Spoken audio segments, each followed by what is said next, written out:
A very good morning to all my dear students. Today's topic is why non-cooperation, असहयोग आंदोलन क्यों? Mahatma Gandhi wrote a book Hind Swaraj in 1909 where he declared that British rule was established in India with the cooperation of the Indians and had survived only because of this cooperation. Hind Swaraj नामक पुस्तक जो महात्मा गांधी द्वारा लिखी गई थी 1909 में, महात्मा गांधी जी ने ये विचार दिया कि जो ब्रिटिश शासन भारत में फल फूल रहा है वो भारतीयों के सहयोग की वजह से है. If Indians refuse to cooperate, यदि भारतीय ऐसे सहयोग करने से मना कर देते हैं, British rule in India would collapse with in a year, British शासन भारत में एक साल के भीतर समाप्त हो जाएगा. एंड स्वराज वुड कम, और स्वराज भारत में आ जाएगा. स्वराज होता है बेटा सेल्फ रूल, पीपल्स रूल, कि लोगों का शासन, सब शासन. How could non cooperation become a movement? असहयोग अब एक इतने बड़े पैमाने पर आंदोलन कैसे बनेगा? Gandhi ji proposed that the movement should unfold in stages. Gandhi ji ने ये कहा कि आंदोलन को चरणबद्ध तरीके से जो है शुरू किया जाएगा, एक साथ शुरू नहीं किया जाएगा. It should begin with the surrender of the titles. सबसे पहले जो उपाधियां लोगों को मिली हैं, लोग उन उपाधियों को सरेंडर कर देंगे, गवर्नमेंट को वापस दे देंगे जो सरकार ने उनको अवार्ड की थी, गवर्नमेंट ने जो अवार्ड की थी. And a boycott of civil services, army, police, courts and legislative councils. और जो ब्रिटिश एडमिनिस्ट्रेशन के जो ऑर्गन्स हैं, चाहे वो ब्यूरोक्रेसी नौकरशाही है, आर्मी, सेना है, पुलिस है, कोर्ट्स हैं, न्यायालय हैं, लेजिस्लेटिव काउंसिल जो लॉ बनाने के लिए विधान परिषदें हैं, इन सब का लोग बॉयकॉट करेंगे. यानी इन ऑर्गन्स में, गवर्नमेंट ऑफिसेज में जो लोग काम करते हैं, they will not join their work, वो अपने काम को ज्वाइन नहीं करेंगे. और बॉयकॉट की डेफिनेशन बेटा साथ में दी गई है. बॉयकॉट ये होता है बेटा कि लोगों के साथ अगर जो हमारी डीलिंग्स होती हैं, लेन देन होता है, जो हमारा एसोसिएशन होता है, जो हमारा जुड़ाव होता है, वो हम बंद कर दें. To refuse to deal and associate with the people और पार्टिसिपेट इन द एक्टिविटीज़. और तरह तरह के जो क्रियाकलाप हम कर रहे थे उनमें पार्टिसिपेट करना, उनमें भाग लेना बंद कर दें. और बाय एंड यूज़ थिंग्स, मान लो कोई चीज़ हम इस्तेमाल कर रहे थे, खरीद रहे थे, उनको खरीदना बंद कर दें. जैसे कि अभी चाइनीज़ टिकटॉक का बॉयकॉट कर रहे हैं ना, कि टिकटॉक को मत यूज़ करो, तो हम चाइनीज़ टिकटॉक का बॉयकॉट कर रहे हैं. Usually a form of protest, ये विरोध करने का, प्रोटेस्ट करने का एक तरीका होता है, एक मेथड होता है, एक फॉर्म होता है. बॉयकॉट करने के बाद क्या होगा बेटा? Then in case the government used repression, अगर बाद में सरकार रिप्रेशन, लोगों को का दमन करती है, लोगों के ऊपर अनलॉफुल जो था के तहत जो है लोगों को परेशान करती है, a full civil disobedience campaign, एक पूरी की पूरी सविनय अवज्ञा जो अभियान है.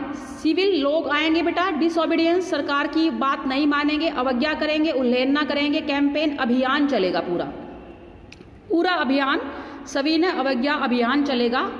वुड बी लॉन्च्ड, शुरू किया जाएगा. थ्रू द समर ऑफ 1920, 1920 की गर्मियों में महात्मा गांधी एंड शौकत अली, महात्मा गांधी और शौकत अली, अली ब्रदर्स बताया था आपको खिलाफत मूवमेंट में, मोहम्मद अली और शौकत अली. तो यहाँ पर शौकत अली महात्मा गांधी जी के साथ सन 1920 में टूर्ड एक्सटेंसिवली, उन्होंने टूर किया, दौरा किया पूरे देश का, एक्सटेंसिवली, बहुत लंबा चौड़ा एक दौरा किया. Mobilising popular support for the movement, आंदोलन के लिए एक पॉपुलर सपोर्ट, एक लोगों का सपोर्ट, पॉपुलर का मतलब यहाँ पे पीपल्स है बेटा, कि लोगों का सपोर्ट मिले नॉन कॉपरेशन मूवमेंट के लिए. Therefore they toured the country extensively, who Mahatma Gandhi and Shaukat Ali. Many within the Congress were however concerned about the proposals, और लेकिन कांग्रेस में बहुत सारे लोग प्रपोजल्स, प्रस्तावों के लिए चिंतित थे. They were reluctant to boycott the council elections, वो रिलक्टेंट, अनिच्छुक थे बेटा, वो नहीं चाहते थे, अनविलिंग थे. रिलक्टेंट होता है अनविलिंग, अनिच्छुक, कि जो काउंसिल हैं, जो लेजिस्लेटिव काउंसिल्स हैं जिसमें इलेक्शंस होते हैं और मेंबर्स चुने जाते हैं, कि काउंसिल के इलेक्शंस का बॉयकॉट मत करो. शेड्यूल्ड फॉर नवंबर 1920। 1920 में काउंसिल के इलेक्शंस होने वाले थे, पर कांग्रेस के विदिन बहुत सारे मेंबर्स का मानना था कि हम इसका बॉयकॉट नहीं करना चाहिए। And they fear that the movement might lead to popular violence. और उनको ये डर था कि ये जो आंदोलन है, ये जो मूवमेंट है, इससे पॉपुलर वायलेंस, पॉपुलर का मतलब अगेन पीपल्स, कि लोग जो हैं वायलेंट हो जाएंगे, हिंसक हो जाएंगे और आंदोलन एक हिंसक स्वरूप धारण कर लेगा, मूवमेंट विल बिकम वायलेंट। उनको ये डर था। In the months between September and December there was an intense tussle within the Congress. अब कांग्रेस जो ऑर्गेनाइजेशन है बेटा, 1885 में इसको एस्टैब्लिश किया गया था ताकि इंडियन लोगों के इसके अंदर रिप्रेजेंटेटिव थे कि भारत के लोग किन समस्याओं का सामना कर रहे हैं, ब्रिटिश गवर्नमेंट को पता चले। तो धीरे धीरे कांग्रेस जो थी वो ब्रिटिश गवर्नमेंट के अगेंस्ट जो था फ्रीडम मूवमेंट में उसने लीडरशिप करना शुरू कर दिया, एक अच्छी भूमिका निभाई। तो उसी कांग्रेस की बात हो रही है। तो कांग्रेस के अंदर एक टसल चलने लग गया, बहुत भारी कंपटीशन चलने लग गया, कांग्रेस के मेंबर्स में डिफरेंसेस आने लग गए, ओपिनियन के, व्यूज़ के, सबके अलग अलग ओपिनियंस थे। For a while there seemed no meeting point between the supporters and the opponents of the movement।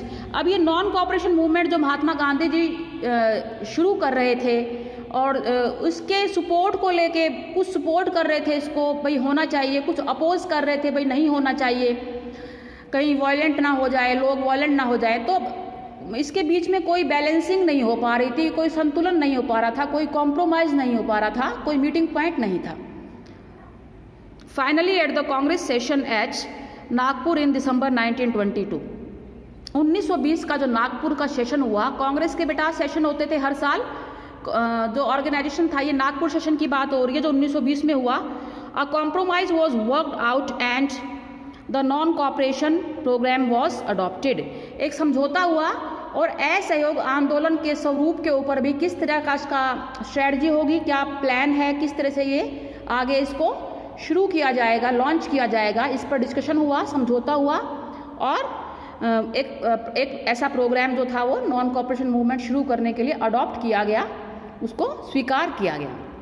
Next video में बेटा आई डिस्कस की कैसे ये आगे प्रोसीड हुआ movement. Till then you enjoy reading this part of the chapter and I am sending you an assignment along with it.